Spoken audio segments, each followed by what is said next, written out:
The title track of my book, I've got one somewhere. There you go. There you go.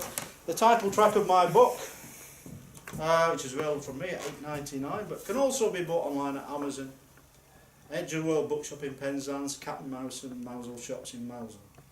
Before I read the poem, I should explain one verse which mentions some crazy milestones and signs, which I'm going to have to try and discover.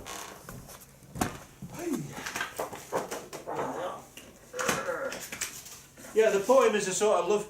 It's a sort of love poem to Cornwall, and these milestones I'll have to show you now, because my great grandfather was a Cornish stonemason, and as was his father. I'll show you that one first. That's one of the signs that gets mentioned. It's Ding Dong, which is an old engine house in just outside Penzance. The other one is this. I like the idea of sort of sending the apprentice out to do. Well,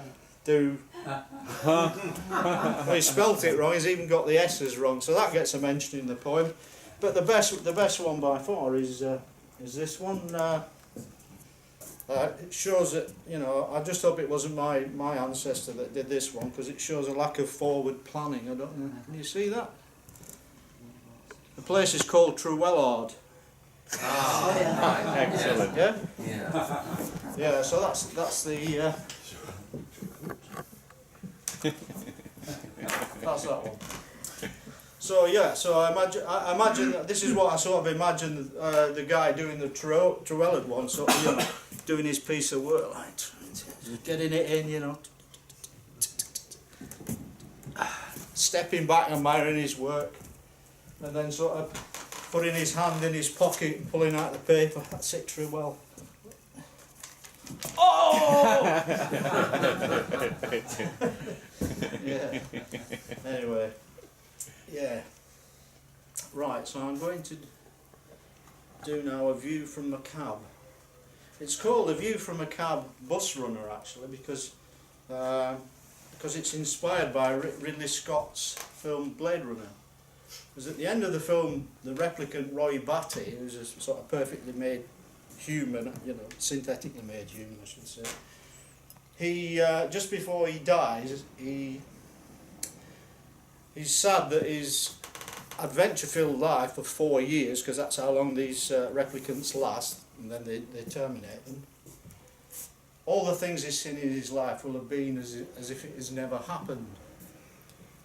Before dying, he says, I've seen things you people wouldn't believe, attack ships off the shoulder of Orion. I watched sea beams glitter in the dark of Tannhauser Gate. All those moments will be lost in time, like tears in rain. A view from a cab. Scorched attack ships off Marazion. I'm afraid you've got me there, mate, but I've seen moonbeams glitter on dark solar panels near Butteris Gate. I've seen such red skies over Mounts Bay, whose crimson glory in the morning would leave the most cautious of shepherds to not give a toss for the warning. I've seen people point with delight at their first sight of St. Ives' golden tiles. I've heard the intake of breath they make at the point they become kernophiles. I've seen a castle-topped island soar like some kind of Swiftian notion, rising out from a circle of mist set fair to fly over the ocean. I've seen Sennen Cove's resilience in the face of 100-foot waves, the safe haven of its hardy homes at those times when the sea misbehaves. I've seen Mousel's granite in close-up, glistening feldspar, mica and quartz, while squeezing a bush just like toothpaste out into this prettiest of ports. I've seen a view from Penryn Bridge, where a widening Carrick Roads ensures a pleasure boat bobbing sea, ooh, blue with myriad sunlit Koh-i-Noors.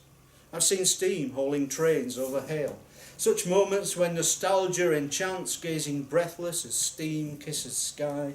I'm a railway child still in short pants. I've seen myself pilot a Spitfire, with Penzance all laid out before me, buzzing down over Newlin's Tune Hill, having just returned from a foray. I've seen and winked in Lamona at the old home of a Hollywood star. Where would the pirate industry be without Bob Newton's scurrilous R? I've seen dead people placed, pedestal, high-five Trevithick, waved at Davy, saluted the brave that served and died in the Air Force, Army and Navy. I've seen courage each time in passing the lifeboat station's flag at Penlee, those lost boys of the Solomon Brown who were braver than I'd ever be. I've seen white horses charging the beach where Long Rock plays Cossack and Russian, witnessed their glory fade, watched as this white brigade rides to its destruction. I've seen signs and stones to make you smile, where a finger post points to Ding Dong, True Ellard's name that doesn't quite fit, or St Ives where the S's are wrong. I've seen polytunnels that shimmer and confound those assured of their sight, those sloping lakes seen from Trevennan are just quicksilver tricks of the light. I've seen daffodils hosting game shows, clouds of golden gorse lining my way, Crocosmia orange in splendour and bluebell fields set for Flora Day. I've seen the joy of being alive in a bay foal's exhilaration, in dolphins dancing in Guovas Lake and in a starling's murmuration. I've seen ghost owls haunting and hunting, stealth bomb studies in alabaster, a serpentine mink prowl in the sun, a shadow in search of a castor. I've seen igloos, penguins, polar bears and scenes from a Bethlehem stable fashioned from neon for Christmas time on the dark green of Praise Beeble. I've seen a twinkling black tiara set with jewels of luminous hue, our land that's beloved and displayed on a cushion of the iciest blue. I've seen engine houses all over give the finger a futile gesture as sunset alights upon Giver and a tin drum beats to Lost Venture. I've seen riding out on the cliff tops, Ross Poldark searching out daring do. For a change the people of Cornwall will gladly welcome the revenue. I've seen in a winter rime mirror the careworn face beset by the wind of England's most westerly driver, writing rhyme on his own at Land's End.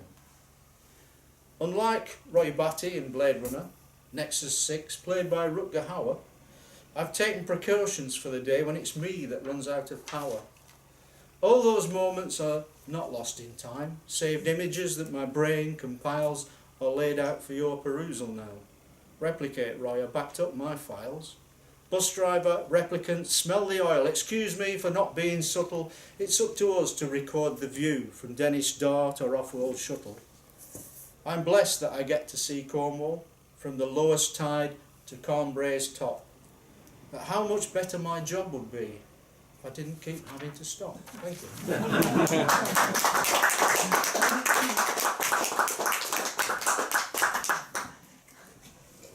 Right, the next, talking of milestones, there is a man called Ian Thompson who back in 2008 undertook the task to find and paint, renovate all of the milestones in Cornwall.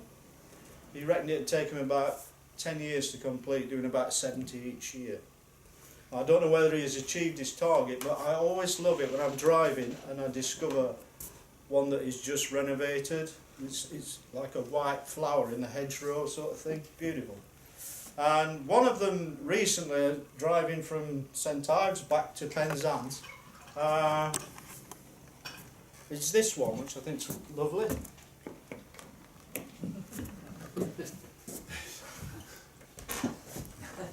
It sort of inspired me to write Ode to a Cornish Milestone, which I've dedicated to Ian Thompson. There's a milestone on the A30 out at Cannonstown, all painted white, by a kindly chap who keeps things nice. And it tells me that home is almost in sight. The words are succinct in their detail, hand carved by some Cornish stonemason. You know you're just 5 miles from Penzance. That's in the direction you're facing. It also says in another 10 out Land's End way, you'll find yourself straying. And then there's an icon called a benchmark, which is useful when you're surveying. It pleases me whenever I pass, for I know it's bang on the money, because what I see is Penzance smiles. Yeah. And what looks like Land's End is sunny. Thank you.